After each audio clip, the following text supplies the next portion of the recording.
This is Mobile Suit Breakdown, a podcast about Japanese sci-fi mega franchise Mobile Suit Gundam, for new fans, old fans, and not yet fans, where we watch, analyze, and review all 40 years of the iconic anime in the order it was made.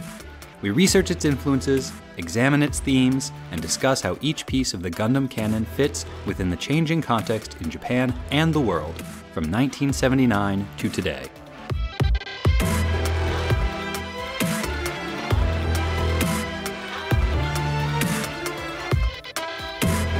Welcome back to Mobile Suit Breakdown. This is episode 1.21, The Long Shadow, and we are your hosts, as always. I am Tom, longtime Gundam fan, and 100% plastic.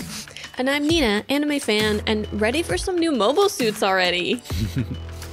A big thank you to all of our patrons, and especially to our new patrons this week, Ron and Susan G, Jordan M, Nolan O, Robert F, John, Angus S, Lights, and Jojo R. Thank you all so much. Thank you for joining us on our Gundam journey and making the podcast possible.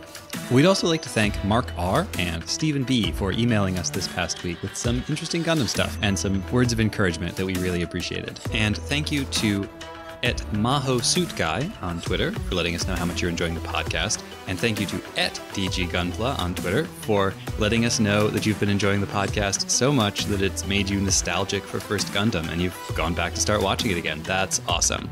A quick reminder, we are currently running a giveaway contest in order to promote the podcast. We have some great prizes lined up, including copies of First Gundam, Gunpla, some really cool Gundam art prints, and we are pleased to announce this week that we will also be giving away some Braubo and the Orphans band t-shirts. These are eventually going to be available to our patrons, but the first people to get them will be the winners of this contest, and also Nina and I, because they are super cool and we cannot wait to wear them. Super sweet. Nina's going to cut the arms off of hers, and then you might get some cool gym selfies. If you would like to be entered into the contest, all you need to do is any of the following before February 1st. Like Mobile Suit Breakdown's page on Facebook, follow @GundamPodcast on Twitter, follow @GundamPodcast on Instagram, support us on Patreon, or write us a review on Apple Podcasts, Stitcher, or wherever you listen to podcasts, and then email a copy of that review to us so that we know that you wrote it. If you do more than one of those things, and we would love it if you did more than one of those things, then you'll be entered into the contest more than once. Last week we covered Rambaral's attack on the White Base with his commandos, and Hamon's subsequent revenge attack with the remains of the Rambaral team after their defeat. These were quite powerful, quite moving episodes that saw Rambaral, Hamon, and ultimately Ryu Jose all killed in combat, and the White Base was left grieving their fallen comrade. This week, we are going to be covering two episodes again. These two are perhaps a little bit less coherently connected than the previous two, but they do still share many story elements, many thematic elements, and a weird yo-yoing tone that we think is the result of tension between the necessities of making a toy commercial and the gritty, grim war story that the creative team actually wanted to tell. And now, the recap.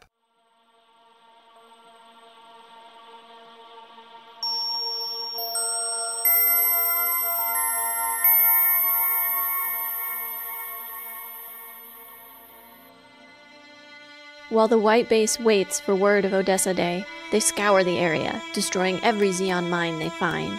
But the constant stress, fear, and grief have taken their toll on Bright, and he collapses from exhaustion. While he lies feverish and unconscious in the medbay, Mirai steps up but quickly finds herself paralyzed by the pressure of being responsible for the White Base and all its crew. Mcveigh, furious that the White Base has been successful in spite of heightened security, plans a trap. A group of commandos, with little more than jetpacks and plastic explosives, will plant bombs all over the White Base, targeting its Minovsky particle emitter and ECM transmitter, but leaving its radar functional. After the bombs go off, the crew struggle to defend the crippled White Base. Many of them wish Ryu were still with them, even Bright, talking in his sleep. Amuro and Hayatou, first in the core fighters and then in the Gundam and Guntank, are soon overwhelmed by the Zeon force of Dops and Goofs, and Mirai orders the operators to use the ship's radar to find them all a clear path to retreat.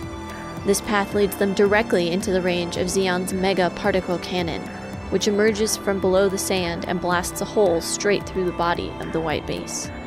Amuro is able to destroy the mega particle cannon with a direct hit from his beam rifle, but the White Base still makes an emergency landing. Dops are closing in, and Mirai is paralyzed with terror, convinced this is it for them. But one of the operators recommends setting off smoke bombs in the launch tubes to make the white base seem even more damaged than it is. The deception is successful, and the Dops leave. Mirai recovers herself enough to take Sayla up on her suggestion that they call General Revel for help, before leaving the bridge to check on Bright. In the next episode, the white base crew attempt repairs, but don't have any of the parts or supplies that they need. Bright asks Mirai to officially take on the post of acting commander. Mirai is afraid and tries to say no, that she isn't ready to take on such a responsibility, but Bright reminds her that no one is ever really ready. She reluctantly agrees, and Bright goes back to recuperating. On the Federation ship Big Tray, General Revel decides to send Lieutenant Matilda with regular supplies for the white base and new experimental weapons for the Gundam. She and her crew will assist the white base with repairs, then go directly with the white base crew to participate in the Odessa Day operation. But Zeon spies have infiltrated Big Tray's crew, and Mcveigh's forces intercept Matilda's Medea supply squadron. The white base receives Matilda's SOS, and Mirai orders Amuro, Kai, and Hayatou to go defend the supplies. Suddenly unsure of herself and concerned that she might be leaving the white base undefended, Mirai moves to order them back, but Sayla refuses to change the order and tells them to launch. Amuro fights off the Dops in a core fighter, but is struggling to fight the Goofs. He performs a mid-air transfer, combining the core fighter with the Gundam parts to form the Gundam, and Kai arrives in the gun cannon to back him up. The Medea squadron all land, some too damaged to fly, the others trying to provide defense. Lieutenant Matilda orders the upgrade Gundam parts unloaded. Even though Amuro has never trained with them, they may help him fight off the last of the Goofs. Back at the white base, Mirai wonders what to do, and remains nervous and uncertain. One of the operators tells her that the most important thing in command is to seem calm and confident. When Bright calls for a status report, she tells him the Medea squadron with supplies will be with them shortly. She is able to put him at ease, and while they wait, she sets the rest of the crew to continuing whatever repairs are possible. The Gundam is badly damaged, and its movement severely impaired when it is caught with a Goof heat rod. Help arrives for the struggling Gundam in the form of Hayatou, piloting the new G fighter, a fighter that the Gundam can stand on for aerial combat in Earth gravity. They defeat the last of the Zeon force and escort the Medea squadron to the white base. There, Mirai feels ashamed that she struggled so much with command, but Sayla comforts her, saying that she ultimately rose to the occasion. Lieutenant Matilda thanks Amuro, Hayatou, and Kai for rescuing her, and takes them to look over the rest of the new Gundam parts.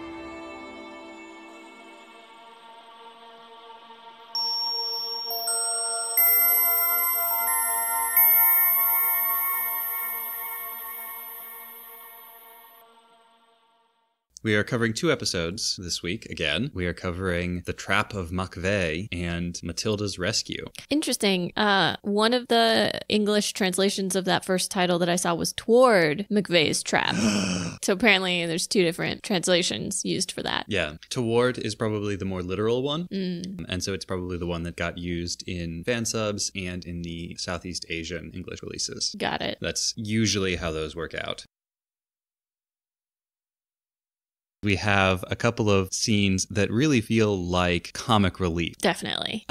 Including a butt-scooting Zeon soldier and a paper plane throwing Kai. Scenes that don't fit the tone of these couple of episodes, because these are the episodes in the shadow of Ryu's death, episodes where Captain Bright, or Commanding Officer Bright, Acting Captain Bright, becomes incapacitated by his mental reaction, by his psychological reaction to Ryu's death, and by exhaustion, presumably because he's not sleeping. My assumption is simply that we know they've had food issues basically the whole time, and that those got somewhat better when they no longer had a bunch of refugees on board, but I assume it's still an issue. He barely rests. Every time he starts to rest, someone comes to him with some urgent problem. And then the grief of losing Ryu, he's exhausted. Although he's very quick to blame himself. He's very quick to feel ashamed and to worry that it's in fact that he's become afraid and that his fear is rendering him incapable. Yeah, these These two episodes, to me, feel connected because of their focus on how tenuous things are aboard the White Base. That we are only a step away from losing it all. Yeah, it does feel as though everything is coming apart now. Bright collapses, and we end the first episode with the White Base shot down. There were so many points during both of these episodes that I thought the White Base was a goner. That I was like, okay, that's it. They're not going to be able to ever fly it again. It's going to explode. It's done. Coming back to Bright a little bit. So he gets sick very suddenly, and there's no real provision for who's going to be in charge. And it's Mirai, because Mirai is at this point his second in command. We get the impression that had Ryu been around, it might have been Ryu instead. Or at the very least, Ryu would have been right there with Mirai helping her. And in the second episode, the relief, the palpable relief on Bright's face when he sort of pressures Mirai into accepting that she is acting commander. And her reaction to these situations, her tentativeness, which feels uncharacteristic, right? We've never seen her be so indecisive. Makes us wonder if he made the right call, or if he, eyes clouded by his feelings for her and clouded by the fact that he trusts her more than he trusts anyone else, has made a bad call in putting her in charge. She makes mistakes. She's uncertain. She has at one point a kind of collapse and is unable to do anything and is just sitting there repeating over and over again, Bright, Ryu, help me. But then she pulls it together. Not alone. She has some help from Sayla, and she has some help, more importantly, from the operators. The operators, man. They're the hardest working members of the crew. They're not collapsing from exhaustion. Yet. But then again, they're not in charge. And I think one of the things that this episode has to say is that the weight on the person who is in charge is intense. Mirai was never indecisive because it was never really her decision to make. Ultimately, authority for making those decisions fell on Bright. Mirai was just executing them as best she could, but now she has to decide. She has to make those choices. She has to project confidence. She has to do all the commander things. And by the end of the second episode, she has managed to pull it together, and she is doing some approximation of that. Yeah, I found her interactions with Sayla through these two episodes very interesting. Oh, her interactions with Sayla are absolutely the most important character thing happening in these episodes. Well, and especially once we get to the end. But early on, Sayla feels very combative. The attitude is very much like, you're making the wrong calls, like, why don't you do this, why don't you do that? And not in a very gentle way. No. Not as a like, what about? It's more like, no, we're going to do this. Yeah. You can punish me if you want. And then at the points where Mirai starts to ask for help, she gets this death glare. Like, why are you, the person in charge, asking me to tell you what to do? Yeah, Mirai asks Sayla at one point, what should a commander do in this moment? And this is a reasonable question to ask, especially since Sayla has, up until this point, done nothing but criticize Mirai's decisions. And tell her what to do. Exactly. Tell her, oh, you should have done X instead. Or, oh, that was wrong. Or just issue orders on her own and say, punish me for it if you think I'm wrong. And so when Mirai actually asks Sayla, what should I do right now? Sayla just turns around in her chair and glares at her. God, that look. I've given that look. It's not nice. Nina, what should a podcaster do right now? And yet, we can see in the moment when Mirai has realized that her primary job is actually to keep everybody calm and steady, Bright calls her and wants to know what's going on. And she said, they'll be here in 5 minutes and everything is fine. And he's comforted and he feels like he can continue to rest, which he absolutely needs. And during that scene, she doesn't say anything, but you can see Sayla in the background. And she almost looks surprised a little. Like, she is projecting the calm confidence that we have wanted from her all along. And it's after that she goes up and lays a hand on Mirai's hand and tells her that she's doing a good job. And they have like a nice friends moment, which before that, I had this kind of competing impressions and I don't know which one is the right one. My first was that for all Sayla's criticism, she doesn't try to take command, which she probably could if she really wanted to. Yeah. I think Mirai, if somebody else had been like, I think if Sayla had challenged her in a particular way and maybe more directly and even and be like, you clearly don't know what you're doing. I know how to do this. Let me do it. Mirai might have said, okay, fine. Yeah, that is totally possible. And we've seen Sayla challenge authority pretty frequently before, but it doesn't seem like she actually wants to be in command. She has high expectations of the people in command, and she personally doesn't like being told what to do, but her behavior in the end makes it seem like she's not gunning for that spot, right? She's not trying to take Bright's job. I think that's right. I feel like there are sort of two possibilities for Sayla, keeping in mind how insubordinate she is, how unpleasant she is to Mirai through both of these episodes, but then also keeping in mind that friends seen at the end and the relationship between the two of them in previous episodes. I'm not sure if this is a case of Sayla being personally strong and hard and just seeing any deviation from that as weakness, or if this is Sayla, like, this is what Sayla scared looks like. Mirai is not projecting confidence. Sayla is not being made to feel confident by her. Sayla is afraid that they are all going to die. And instead of shutting down or panicking, exactly, Sayla gets angry. She's a totally good read, I think. Tom pointed out while we were watching the episode, these are another 2 episodes where Amuro is not very important. Yeah, fundamentally, Amuro fights battles, and he does so at a adequate level. It's not spectacular. It's also not terrible. And he is in love with Matilda, and those are the main character beats for him, none of which is new. What Nina pointed out, though, is that Amuro is the one person in the crew who says, we need to move on. Everybody keeps saying, I wish Ryu was here. We need Ryu here. Bright, when he's feverish in his delirious, bed, yeah, even gives orders to Ryu, guard the port side with the gun cannon. But when Hayatou says, I wish Ryu were here, Amuro says, we've got to move on. Although I very much appreciated that after spending so much of the last episode on Ryu's death and how shocking it is and how moving the scene at the end of the previous episode is, that the show doesn't just move on. The show doesn't go like, all right, and just sort of like dust its hands off and say, all right, been there, done that, moving right along, everyone is fine. Like, no, they're mourning. They've experienced a really serious loss and they're all stuck on it. Everybody is responding to this in different ways, because you have Bright, who is the most obvious case, and he's a wreck. He's a puddle. He literally collapses on the bridge. And you have Amuro, who he says we need to move on, but he's also doing what Amuro does, which is he's taking out his feelings on Zeon mobile suits. Yup. We open the episode with a very rare for Gundam, like in the middle of the battle start, and he's already fighting, spends a lot of time fighting, and it does really feel like he's working through that trauma by destroying a bunch of goofs. Yeah, I was surprised. We went from one goof, which is sort of the top of the line, extra special, so scary, deadly thing, and now there's a profusion of goofs. Yeah. They're everywhere. Yeah. Did you notice that a bunch of the goofs have been armed with Zaku weaponry? No, I had not noticed. Because none of them have the heat sword that Rambaral was using. One of them we see has the axe that Zaku's use, and a bunch of them were equipped with the Zaku machine guns. And quite a few of them have the heat rod. I think that's built into the goof, so every one of them has that. But back to the way everyone is mourning Ryu. What I thought was really interesting are Kai and Hayatou, especially Kai in the second episode. Kai doesn't appear in the first episode at all, except a brief shot of him on one of the anti-aircraft guns and him going, ugh. Right, when Hayatou's like, wait, why can't Kai take the gun cannon out? I assume Kai's voice actor was not available for that episode.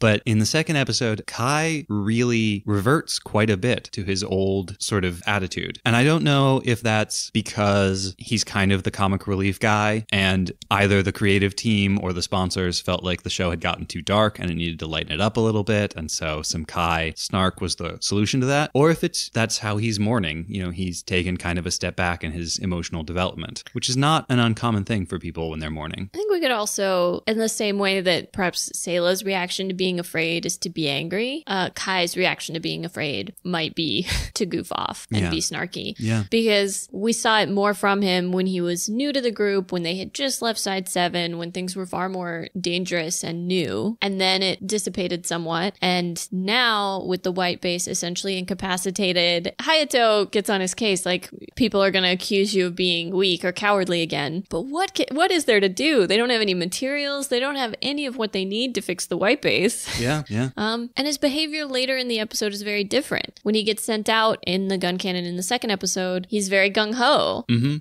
He basically saves Amuro at one point and apologizes for how slow the gun cannon is. At one point, he is protecting Matilda's transport ships in the face of a really intense barrage of fire from other ships. And he holds his ground and he lets Amuro know, hey, we need your help, but he sticks around. Even though he has to kind of bring attention to it later, he really preens at Matilda's acknowledgement that he was there to help her and that he was part of that crew. Like, I think in a lot of ways, he is more committed to the group than he's ever been. But it's true, he's not one of the people we see mourning Ryu in the previous episode. Yeah, I'm not sure, actually. There's no clear shot of him mourning. In that initial pan, there's one person in like the side of the screen. We only see half of their body, and it's not very well drawn, but it could theoretically be Kai. Okay. It's either Kai or a character we've never encountered before. I just think that in an odd way, Kai might be the one who most is at peace with what Ryu did.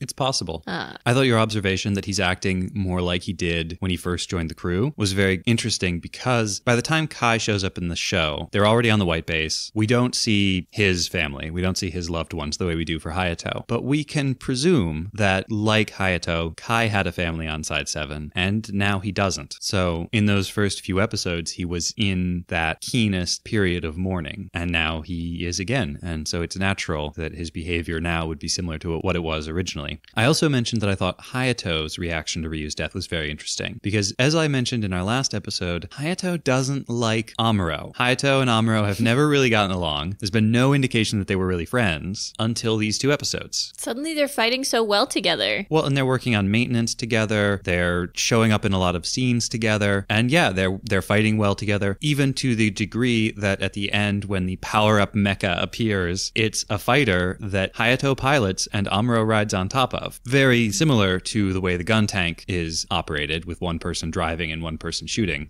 And I think Hayatou had positioned himself in this kind of secondary role to Ryu. With Ryu gone, Hayatou has started to position himself in a similar role with Amuro. He has this Ryu-shaped hole now in his life, and while Amuro is not the same shape as Ryu, Hayatou is behaving with Amuro the way Hayatou behaved with Ryu.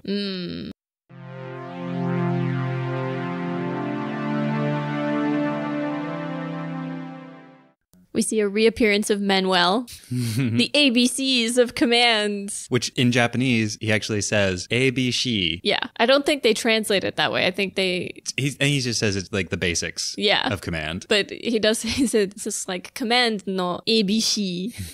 Which he gives to her and then is like, no, don't read that now. Be decisive. This is the wrong time for reading.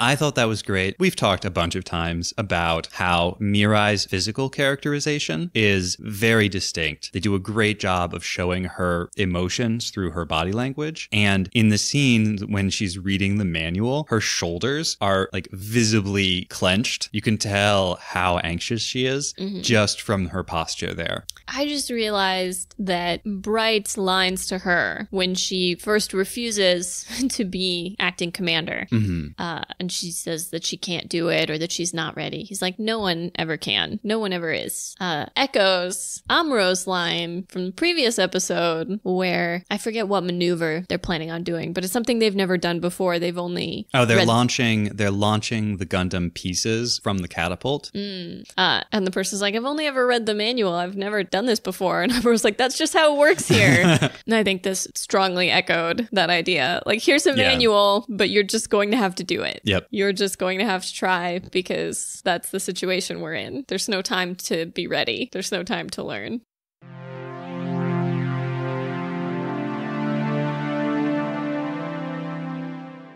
Shall we talk about Matilda and Mcveigh? Mcveigh, yeah. Yeah. Well, the Federation and Zeon commands, really. Sure. So the thing that occurred to me with Mcveigh is you made the point of the tension between the show as a way to sell toys versus this tragic anti-war story that the writers perhaps want to tell. And Mcveigh seems so cartoonishly villainous in these two episodes that it feels more on the selling toys side. side. Yeah, we get these scenes of him in his command center with his Monologuing. lackeys. And there's like this evil uplighting. The camera's positioned a little bit down. And we just see him. His mouth is barely moving. And he's going, yes, now they have fallen into my trap. Yes. He's got the low, yes. monotone, mumbly, evil voice. Now we will destroy the white base once and for all. Well, and explaining the whole trap that they've laid. They don't even realize where we let them keep their radar. They're going right into our trap. Yes. Which he's always been a little on that cartoonishly villainous side, but so much more in these 2 episodes. Yeah. Than even the scenes with the ceramics. And that cartoony, over-the-top, ridiculous feeling really comes back to the fore when Matilda delivers the power-up mecha. Well, and really the whole second episode, from the point when the power-up mecha is introduced initially by General Revel. I mean, the name of it, they call it power-up mecha, and the whole idea of like, this new accessory for the Gundam is so important. Right. And it's the whole focus of these episodes. We're going to send all of these Medea transports to get it to the white base. We have to protect it at any cost. Oh no, the Zeons are coming to destroy it. And then in the battle itself, Amuro is like, he's losing the fight with the Goof, and it's like, oh no, how will I win the day? I'm too weak. If only there was something that could help me. And then Hayatou appears. Look, Amuro, I've brought the power-up mecha. I also wondered now available at your local toy store for only 500 yen. 500 yen in the 70s, I assume. Because that's not very much money now. I found myself wondering that a little bit also with the mega particle cannon, which for some reason Amuro knows what it's called. I don't think there's any reason that he would know that this particular piece of Zeon technology is called the mega particle cannon. Just felt like this being their first exposure, it was weird that he already knew what it was. But the way that he says the name makes it feel like a setup for yet another accessory that you can buy. This must be the mega particle cannon. Buy the Zeon base playset. Probably. With real mega particle cannon action. Shoots glow sticks. I don't know. We had sort of a funny moment with the double agent. What's his name? Mr. Judok. Judok. And Mcveigh says Mr. in English. He really accentuates it. Mr. Judok. I have no idea what accent you're going for there. I don't know what accent he was going for.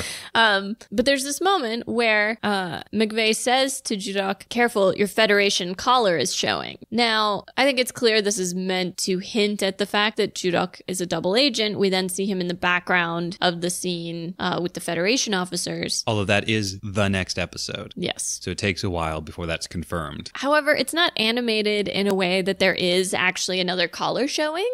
So when we first saw this episode, before we got confirmation of the fact that Judok is a double agent, I thought maybe it was some kind of way for Mcveigh to tell Judok he was being sloppy. Like, oh, the fact that your collar unbuttoned makes you sloppy like those Federation people. I thought it was some sort of culture commentary moment. And I think you're right. I think you're still right about that. Because if you look at the 2 different collars, the Federation collar is actually, it's very distinct. We would absolutely be able to tell if he had literally been wearing a Federation uniform under his Zeon one. I know you're going to say that you think it's just sloppy, lazy animation, but bear with me a second. The way the Federation collar works is actually very interesting because it's a single layer of fabric right in front of the windpipe, but then around the edges, around the back of the collar and the sides, it's at least 2, I think 3 layers of fabric with gold piping around the edges. So there's no way you could wear that under another collar. You couldn't wear a Federation uniform under a Zeon uniform. So I think this has to be Mcveigh either saying, oh, you're being sloppy, which I think is what's going on because Judok does have his collar unbuttoned, and that's not something we see from Zeon officers. Ever. I think the scouts back in episode 14,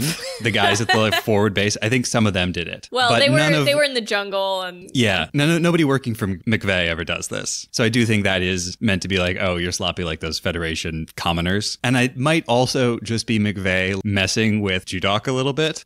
Maybe. I still think lazy animating is the most likely reason for all this, but our interpretation is certainly more interesting. Why call attention to it? You didn't have to put that line in. That's fair.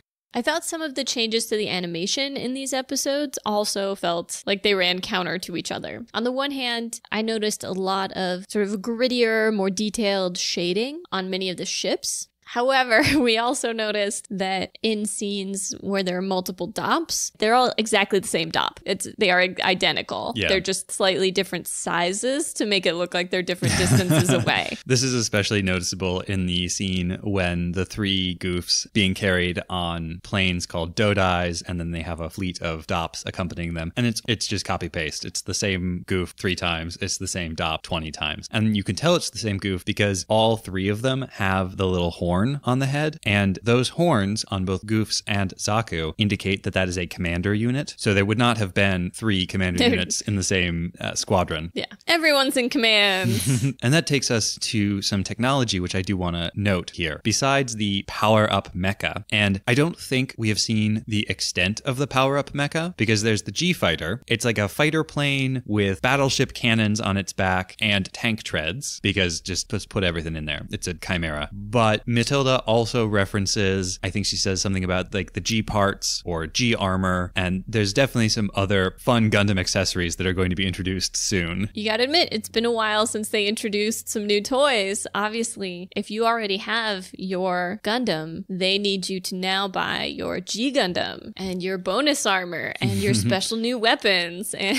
yeah, I assume no one is buying the Kui infantry tanks or the Samson flatbed trucks. So yeah, they had to introduce new stuff. I actually just the other day saw an old toy of the Dodai carrying a goof. So those were definitely made. We are going to see a lot of these planes that carry mobile suits going forward. It's going to be a recurring thing. And we actually saw it for the very first time back in episode 15, aka the Lost episode, aka Kukuru's Doan's Island. Although in that case, it was a lagoon and it was carrying a Zaku, or to be more accurate, the Zaku was clinging to it by the wings. It was hanging down underneath it. Yeah. I mean, I think the animators, the people composing the fight scenes, take a lot of liberties with the established abilities of the Gundam. Like one of the first things that comes up when Amuro has to use the Gundam in Earth atmosphere is, oh, you can't float and you can't fly. You can jump, you have jets, but it's very different than jetting around in space. I feel like every combination scene totally ignores this. They take their sweet time. Oh, yeah, syncing absolutely. up all of those bits as they are falling to the ground. But they have restrained themselves from ever actually showing the Gundam flying, which Yes. is why the G-Fighter now allows the Gundam to fly. Exactly. It, at least from that perspective, makes sense. And in both of the combats in this episode, we see a lot of dogfighting. We see a lot of fighter on fighter and then G-Fighter on Dodai with Goof. We see a lot of aerial combat here. We also see a Goof do a fighter plane technique, which is to come at your enemy from the sun so they can't see you, so they're blinded, trying to find you. And then when you finally get close enough, it's already too late for them to do anything. Yep, which Amuro pulled on Char and Goddam back in episode 3. But Amuro was much more at home fighting in space. None of these Goof pilots are anywhere near as good as Rambaral. Nope. Though we do see the Gundam take significant damage that they actually animate in a persistent way this time. I'm thinking of he gets caught in a heat rod attack that wraps around the middle of the Gundam. And so there's a line of melted metal all the way around the midsection of the Gundam. Now with realistic battle damage. Well, I'm convinced that's part of this. Oh, the Gundam isn't strong enough on its own. We need the power-up mecha. You, child, need the power-up mecha. Last episode, we noticed that when the episode of Gundam does not contain a transformation sequence, they'll use that Gunperry transformation practice footage in the opening narration. But if an episode does contain a transformation sequence, then they won't, and we'll get a normal opening narration. And that holds true in this episode. Both of these episodes contain transformation sequences, and we did not get a repeat of the old Gunperry footage, just adding to that feeling of tension between what the animators and the writers actually want to make versus what the toy company requires them to make.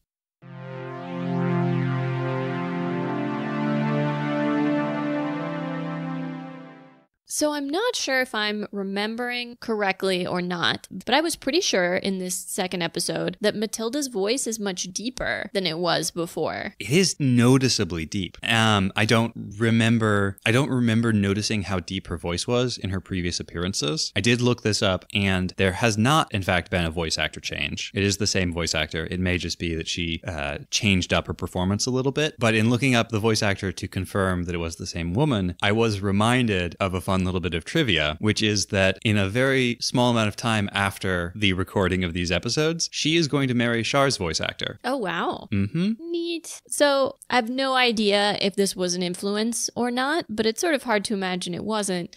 Some of you may be familiar with Takarazuka. Takarazuka is a series of theater companies that are entirely women. All of the actors are women. And there are women who specialize in playing male presenting roles, and Matilda's voice now sounds like one of those actors. And given how strong and often masculine seeming Matilda's character is, as you pointed out, it's always ridiculous when they do like the sexy pan of her, because in the uniform and with her attitude, she might as well be bright. Maybe that was the idea behind doing the voice this way. Perhaps with the short hair, and while they don't make a lot out of women in the Federation Army, it's clear that it's not totally equal. We have yet to see any other women who are officers. They're clearly outnumbered by men who are officers. Mm-hmm. It's not a post-sexism world. Right. They have to wear those stupid pink uniforms. Except for Matilda, she gets to wear gray. But yeah, I know Osamu Tezuka, who we've talked about before, is from the town of Takarazuka, where Takarazuka Theater is based. So it wouldn't surprise me to learn that it had also influenced people who at various times worked with Osamu Tezuka, including Tomino. Mm-hmm. It may seem weird for me to say that there's like a voice attached to playing these masculine roles in Takarazuka, but I will look for an audio clip or something. It's very characteristic. It's part of the style. Mm-hmm. And it does feel like that's the kind of voice they're going for with Matilda here. Another tidbit about Matilda's voice actor that might play into that voice is that before she got into doing voice acting, she was briefly a not very successful enka singer. Okay. Enka are ballads. So the style of the ending theme is a bit like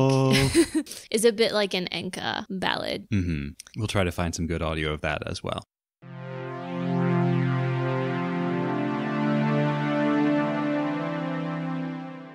We mentioned at the beginning the sort of odd tonal shifts in these two episodes. There's the Zeon soldier who escapes his goof just barely. He has the good luck that the beam saber runs out of juice right as Amuro is about to stab it through his cockpit. Mm-hmm. So the cockpit only gets kind of crushed, and then Amuro tears it open just enough that the Zeon soldier can scramble away. But the way that he's drawn escaping, he's like scooting down the leg of, is he in a Zaku or a goof? He's in a goof. There are no Zakus in these two episodes. But anyway, the way he's scooting down is very comical. The way he's drawn is just silly, which felt out of place.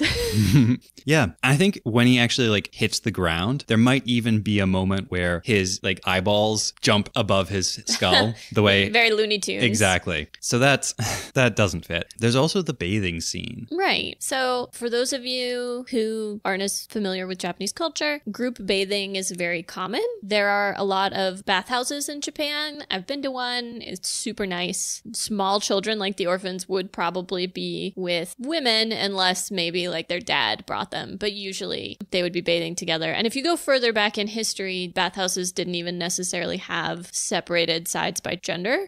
Group bathing, like all together, was much more common for a long time. So the amount of nudity that we see in that scene, the like complete nudity of the children and the breasts exposed nudity of Frabo, would not have been shocking or titillating at all to a Japanese audience. Mm-hmm. There's a similar family group bathing scene, I think, in My Neighbor Totoro. Yeah, it's the dad with his two daughters. It would not have been thought of as weird. I want to check something actually, because I am curious what percentage of households in the 1970s in Japan actually had their own baths, because it would not have been all that long before the show came out that most people would not have even been able able to bathe at home. You would have had to go to the bathhouse if you wanted to bathe. Again, because it's a silly scene with the kids fighting and crying and these little boys being like, well, you're both women. Why doesn't Kika have boobs yet? And Kika getting upset about it. It feels very silly. And then the subsequent, like, ew, Hayatou and Amuro, you stink. Go bathe. And it's like, oh, wow, teenage boys have been gross forever. We don't have time for showers. We're saving the world. Just give me some space axe.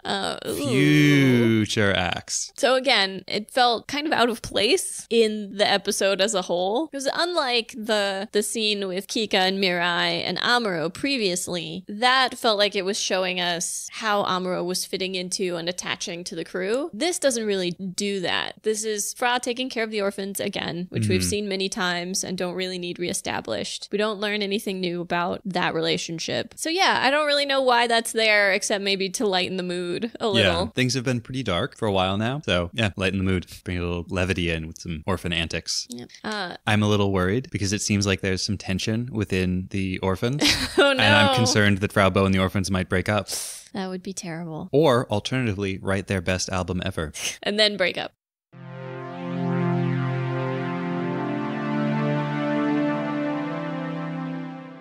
There is a hand gesture that pops up when the group of Zeon commandos first jet up to the White Base to plant explosives. So when that scene first happened, I thought those commandos were actually going to try another boarding action on the White Base, but apparently they heard how the last one of those went and decided not to go that way. You see several of the men in succession after planting their bombs raise their arms up over their head in a circle. And this, in Japanese, instead of doing like a check mark on papers when something is correct, they draw a circle, maru. But they also still use the X for incorrect, and X is batsu. People will also demonstrate this with hand gestures, which is why you get these men raising their arms up overhead, which was basically a confirmation like, yes, I successfully planted the bomb. If one of them had run into a problem, he would have probably raised his arms overhead in an X, indicating like, oh, it didn't work or something's wrong. But that's what that hand gesture means. It means success. All good.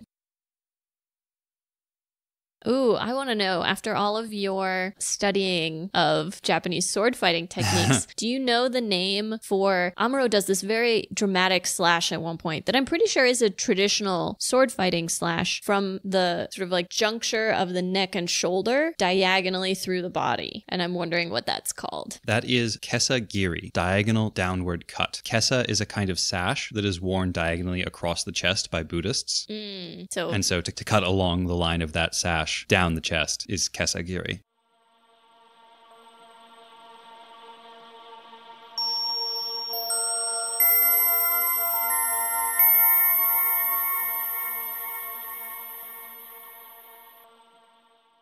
We learn in the first of these two episodes that the White Base has destroyed 2 of Mcveigh's bauxite mining bases. And we can learn a couple of interesting things from this. The first one is, what is bauxite actually used for? Bauxite is the world's main source of aluminum.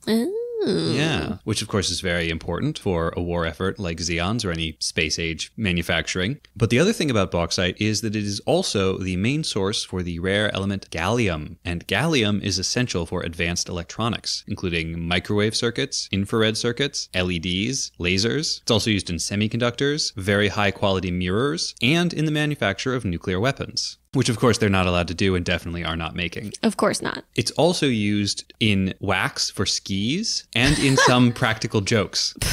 Both of which seem right up Mcveigh's alley. Wow. Apparently there's a classic chemistry practical joke because gallium has a very low melting point, but you can make a spoon out of it, which looks exactly like a silver spoon, and it's non-toxic. So you serve tea to a fellow academic, and you give them a spoon, and then when they go to stir their tea, the spoon just dissolves in their hands. Ho ho ho. Funny chemistry joke. Is that it for... No. There's one other thing. Beyond funny practical jokes with gallium spoons, this also helps us to narrow down the white base's current location, because there aren't that many places where you can extract bauxite in the area around Odessa. There are basically two possibilities. Either the white base has already crossed the Caspian Sea and made a wrong turn around the Black Sea, ending up in southern Greece, or they are just west of Lake Balkhash in Kazakhstan, about 2,000 miles east of Odessa. That sounds like a long way away, but remember that back in episode 1.10, we calculated how fast Garma's attack force would have had to travel to get from New York to Seattle, and that's 2,400 miles. And we determined it was entirely reasonable for them to make that journey in the course of one night, even with modern today technology, never mind future technology.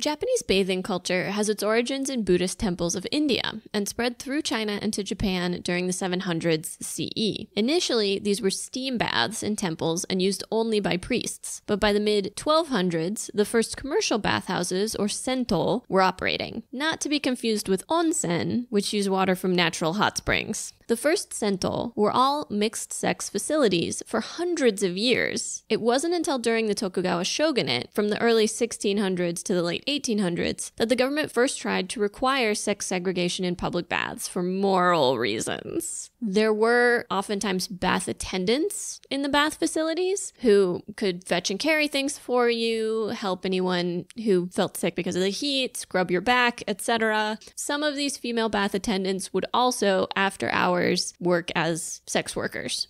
There were also male bath attendants. The historical record does not seem to have evidence that many of the male bath attendants were working as sex workers, but I'm sure it's entirely plausible. Many bathhouses dealt with these new rules by putting up a small partition in the middle of the bathhouse, one that people could easily still look over, or by having separate hours for men and women who wanted to come bathe. But these laws really didn't last long, and they were soon relaxed. Sex segregation in the bathhouses didn't stick until the 1890s during the Meiji period, after the whole Commodore Perry incident and Japan's increased exposure to European culture.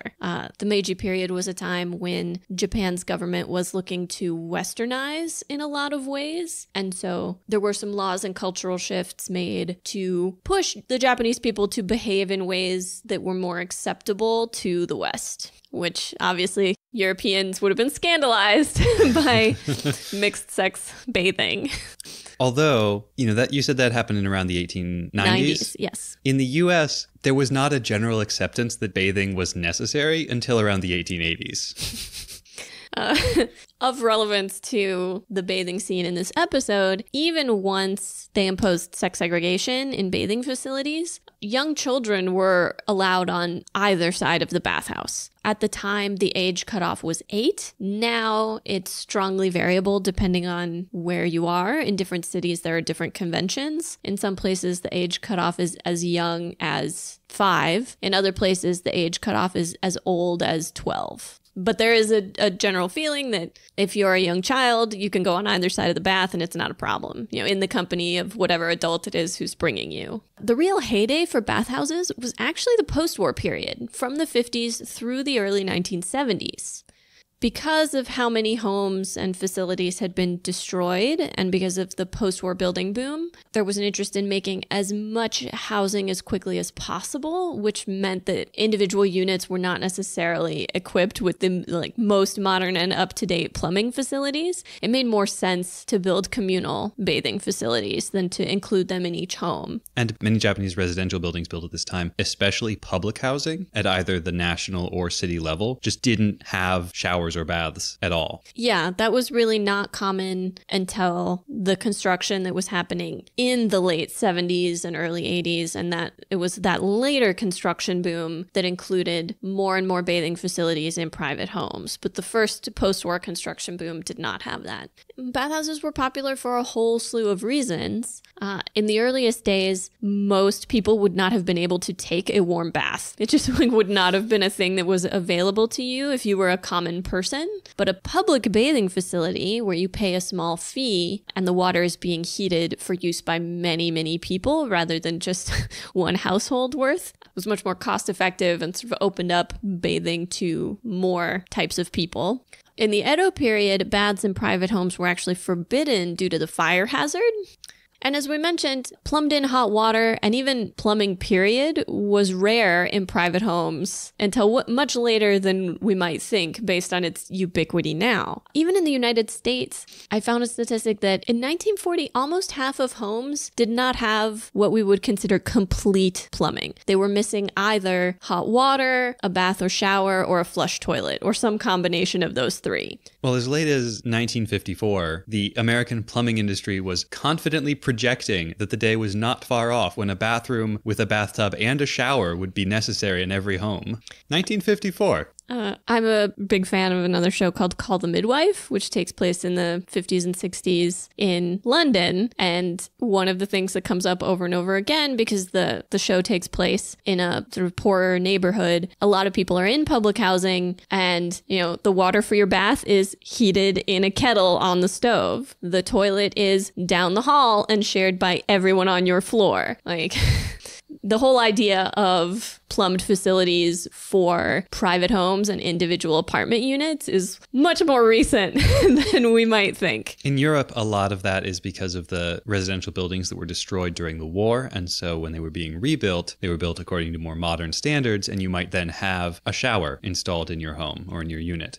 But people were not accustomed to that. And so this is anecdotal, but I've heard stories from the Netherlands of people who would just use their showers as coal storage. Finally, yet another reason for bathhouses' popularity in Japan is the communal aspect. It was a place where you hung out with your neighbors and gossiped and, met with people who lived near you and around you. This was something that I had a sense of previously, but was very gratified to find a resource to back me up. Nudity in Japanese media is not always meant to suggest something sexual or erotic. It's used very differently than nudity in US media. It is frequently used for non-sexual humor, which we do see in this scene. We can argue about whether one of the boys being confused as to why Kika doesn't have breasts is sexual or not. I would say it's not. He's just observing, like, oh, bodies are different. Isn't that funny? Right. And Kika's not upset because she doesn't have breasts. She's upset because she feels like the boys are picking on her. But even more significantly, nudity in Japanese media is sometimes used to create sentimental feelings, especially feelings about family and motherhood. Like, given what we've said about the prevalence of bathhouses, bathhouse culture, Frabo with the orphans in the bath is the motherhood thing. We've seen her look after them for a long time. But this is one of the most explicitly mom things we have ever seen her do. It might be the most mom thing we have ever seen her do. And for most of the people watching the show at this time, this would have been a familiar experience. They would have gone to a bathhouse with their mother. When I think about the scene in this context, it changes from being silly and out of place to being another reminder of how the white base has become the family for much of its crew and especially for the three orphans. And this is an episode where the white base itself is in peril. This is their home and it's being threatened. Their home, their community, their family. When showers were first becoming widespread, there was a perceived health benefit from being splashed with powerful streams of pressurized water, but many thought that it was too powerful for the elderly, women, and children. That's in the West or in Japan? In the West. Okay. Taking showers was too stressful. Only grown men could handle them. If you ever go to Japan, I highly recommend you go to a sento. It's really nice. I liked it. I can't remember if I made Tom go to one. I don't think we had a chance to. No, we didn't. It would have been nice. I probably would have been pretty uncomfortable with it at that point, but I would totally be down for it now.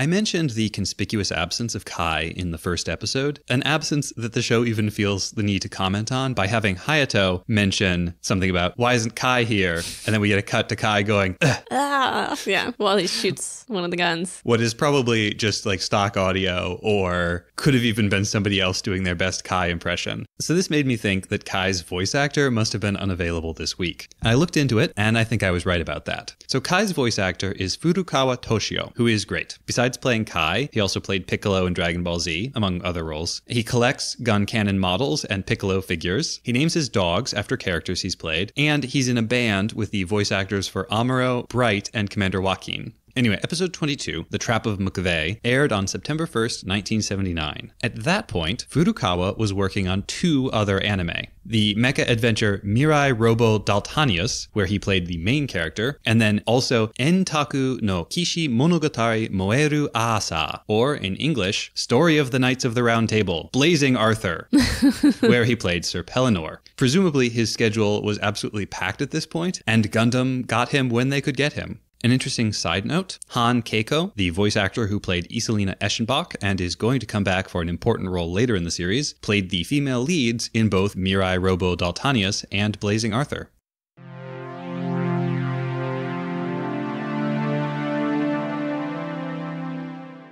There's a moment with the commandos who are going to plant explosives on the white base where one of them makes a big deal out of his all-plastic watch. And this felt strange to me, that they would have not just a line about it, but they sort of leave a lot of space around that line and make a big thing of it. I was wondering if there was a Gundam-branded plastic watch available for sale.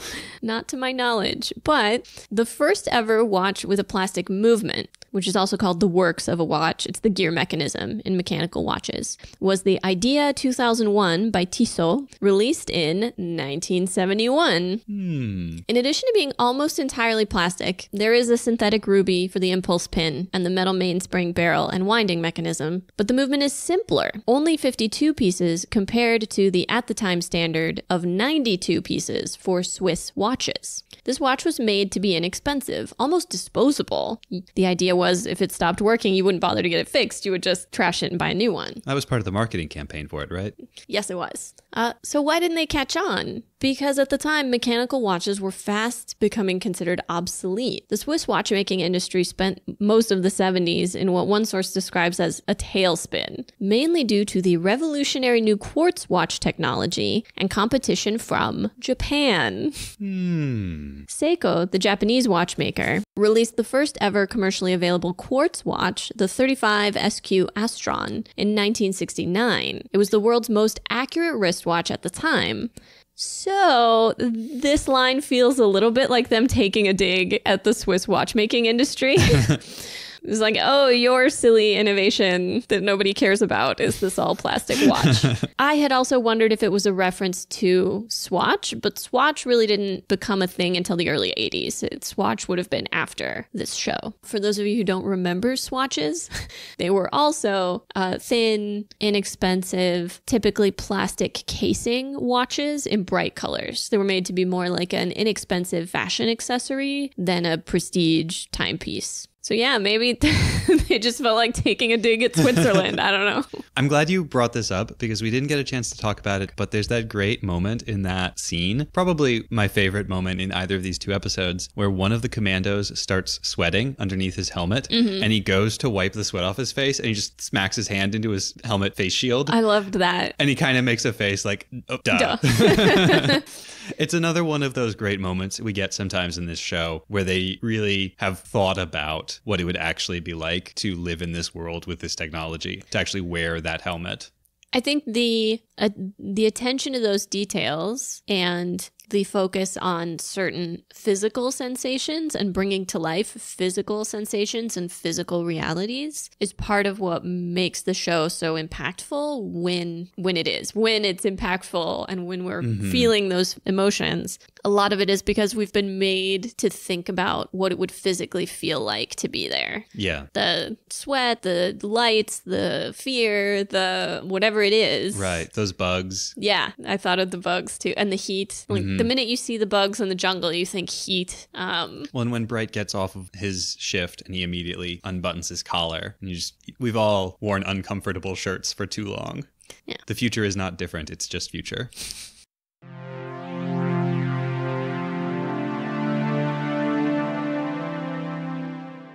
At the end of The Trap of Mcveigh, Mirai orders that the White Base's smoke bombs be detonated in their launch tubes in order to deceive the Zeon attackers into believing that the White Base is more badly damaged than it actually is. Zeon is fooled, and the White Base manages to escape total destruction by the narrowest margin. So this raised two questions for me. One, why would Zeon back off an opportunity to confirm once and for all that the dreaded Trojan horse and its Gundam have been destroyed? And also, what is the history of smoke bombs? Smoke bomb!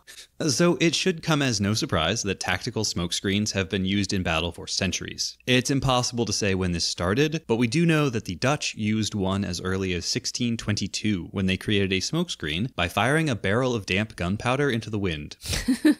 Smoke screens were used by Confederate ships in the U.S. Civil War to provide cover while they were running the Union blockade, and were used most extensively, and this is going to shock you, during World Wars I and II, by naval ships covering their retreat while under fire. Now, classically, naval ships have a simple way to make large clouds of obscuring black smoke. You just inject fuel oil directly into the smokestacks. And back when they were coal-powered, you would just manipulate the coal burner in order to cause the coal to combust incompletely, which would have the same effect. However, large clouds of black smoke absorb heat from the sun very quickly and then rise above the water, revealing the ships that they are supposed to be obscuring. And of course, as radar, infrared sensors, and laser designators developed, the tactical value of mere smoke declined. So this led to the development of high-tech designer smoke with specially tailored particles. Things like burning phosphorus, aluminum-coated glass, titanium dioxide, brass, graphite, and plenty of other nasty materials are all used to produce what I'm just going to call future smoke. So why did Zeon back off? This is just a theory, but since the White Base sent off their armament of smoke bombs instead of just making smoke the old-fashioned way, the smoke that obscured their ship would have been future smoke. And let's just assume that it was sufficient to block all the meaningful Zeon sensors. Infrared, visual, all that sort of thing. All the Zeon pilots know is that the White Base has been hit by the mega particle cannon, it has crashed, and that secondary explosions have started going off on the White Base. The last time we saw a ship crash like this was back in episode 11, when 2 Gao carriers crashed and then exploded like nuclear bombs. So with no data to the contrary, those Zeon pilots were probably worried that the White Base's reactor was about to blow and destroy anything anywhere nearby, including any Zeon forces foolish enough to be in the blast radius trying to confirm the kill. Now, Garma and Ramba Ral might have inspired suicidal devotion in their troops, but Mcveigh does not seem like that sort of commander. So I'm guessing the DOT pilots just said, "Yeah, boss, they're definitely dead," and went home. Oh, and in case you're wondering, how much damage could setting off smoke bombs inside the launch tubes actually cause the White Base? Well, the Japanese used a smoke bomb during World War II called the Type 100 50-kilogram smoke bomb. And let's just assume that the smoke bombs on the White Base are at least as powerful as the Type 100. So the Type 100 had 51 pounds of chemical filling in order to make all of the smoke, but it was also packed with 6 pounds of high explosives, presumably to distribute the smoke. That's the same payload as an anti-tank mine, so a lot of damage.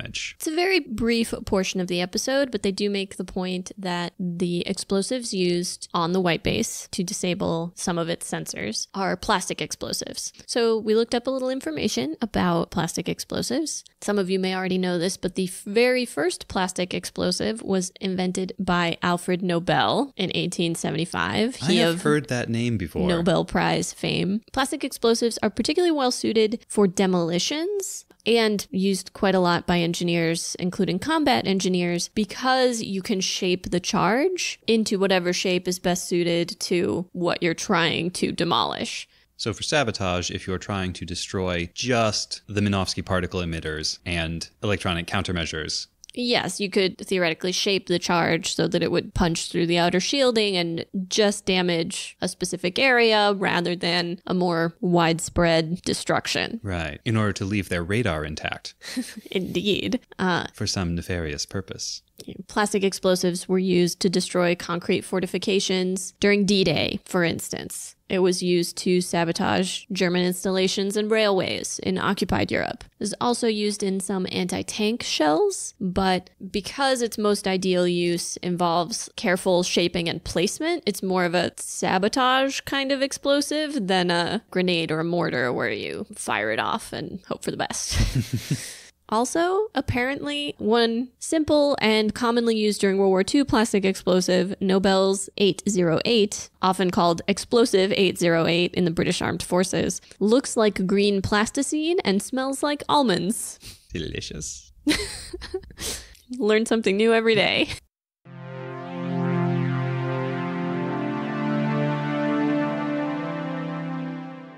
This one takes us back a bit to episodes 1.16, covering Sayla's Agony, and 1.17, covering Amuro Desserts, and to the Zeon Zaku pilot Kozun Graham. You might remember that Kozun is the first Zeon soldier to be captured by the White Base, and this was also the first time they were able to capture an intact Zaku.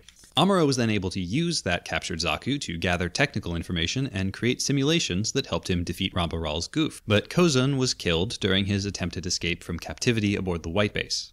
At the time, I shared with you the story of the Akatan Zero, a Japanese fighter that crash-landed in the Aleutian Islands and was then studied by US forces to figure out how to beat the Zero. But there is another story about another crashed Zero and its pilot that might have partly inspired Kozun Graham's fate. So now, we travel to Darwin, in northern Australia, February 1942, 2 months after the outbreak of the Pacific War.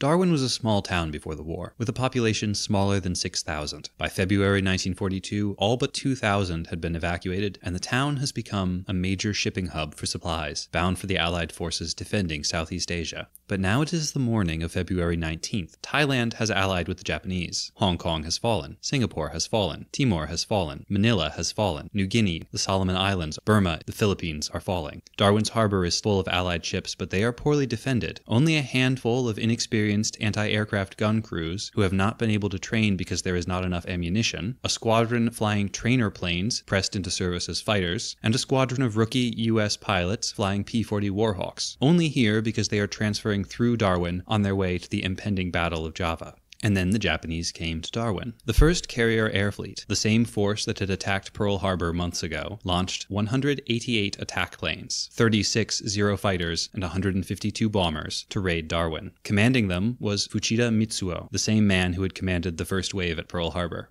Coast watchers spotted the incoming force, but the Allied command mistakenly assumed that the, quote, large force of aircraft reported by the lookouts was actually a friendly flight of 10 P-40s returning to base due to bad weather. So at 9:58 a.m., 23 minutes after being spotted, and 2 minutes before the air raid sirens started, the first wave hit. For about 30 minutes, they bombed and strafed, sinking 3 warships and 6 merchant ships, badly damaging 10 more. They also destroyed 2 airfields and damaged the town's oil stores and barracks. All of that before the second wave of bombers arrived. The Japanese lost 4 aircraft during the attack. Only 2 Japanese soldiers were killed, and 1 was captured. And that introduces Sergeant Toyoshima Hajime, pilot of a Zero fighter shot down during the raid. He crashed on nearby Melville Island, but survived, unharmed, and so tried to escape. He was captured, however, by an indigenous Australian man named Matthias Ulungura, a member of the Tiwi tribe. In Ulungura's own words, "I walked after him and grabbed his wrist, near gun. He got proper big fright. I take revolver from his right side, near his knee. Then I walk backwards, pointing gun. I say, stick him up, 2 hands." Realizing the importance of the crashed Zero to military intelligence, Toyoshima, who at this point has the ignominious distinction of being the first Japanese prisoner of war taken in Australian territory, gave a fake name and claimed that he had just washed ashore. He was transferred to a prisoner of war camp. And here is where the Gundam parallel becomes really strong, because Toyoshima became one of the masterminds of a mass breakout of prisoners of war. And just like Kozun's attempted escape from the White Base, this breakout is going to begin promisingly, but end with 235 escapees dead, the rest hunted down and recaptured. And Toyoshima, just like Kozun, is not going to survive the escape that he started. We haven't seen Char in episodes. Where is Char? Where is Char and what is he doing? Who is he doing?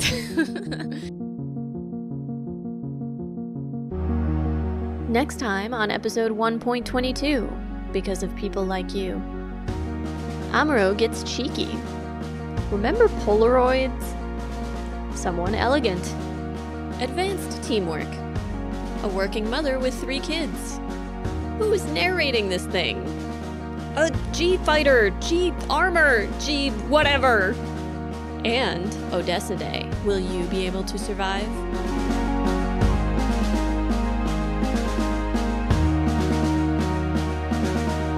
Make sure you do all of the podcast things. Subscribe, share, review, and pledge your undying devotion to Mobile Suit Breakdown for free on fine podcast services everywhere and on YouTube. Join us on Patreon for great bonus content, access to the MSB Discord, and to support the podcast. Just go to GundamPodcast.com/Patreon. You can follow us on Twitter at Gundam Podcast, on Instagram at Gundam Podcast, and on Facebook at Facebook.com/Gundam Podcast. And you can check out our website, GundamPodcast.com, for all our episodes, show notes, and more. Plus, you can email your questions, comments, and complaints to GundamPodcast@gmail.com. Or shout your wrong Gundam opinion to us in person by coming to scenic New York City and yelling, "Sayla would have made a better acting captain," on any busy street corner. We'll totally hear you. The intro song is Wasp by Misha Dioxin. The closing music is Long Way Home by Spinning Ratio. You can find links and more in the show notes. And thank you for listening.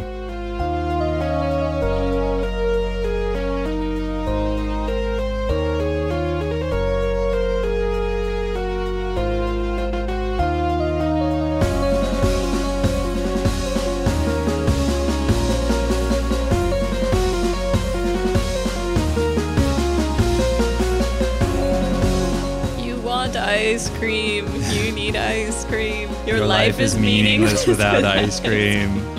Any Invader Zim fans?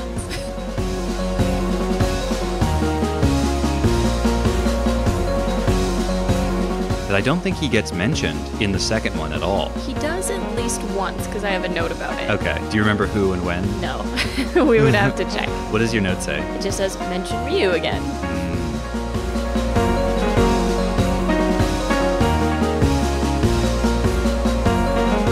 That I am done talking about Bauxite.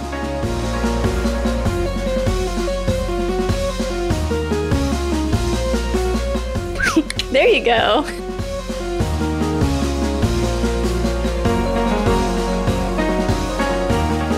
It's cold in New York today.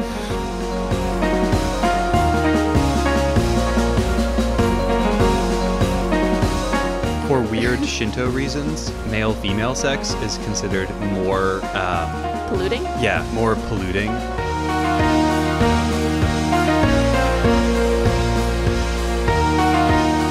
I wasn't quite ready. Oh, okay. No, I don't know what's wrong. Don't look at me.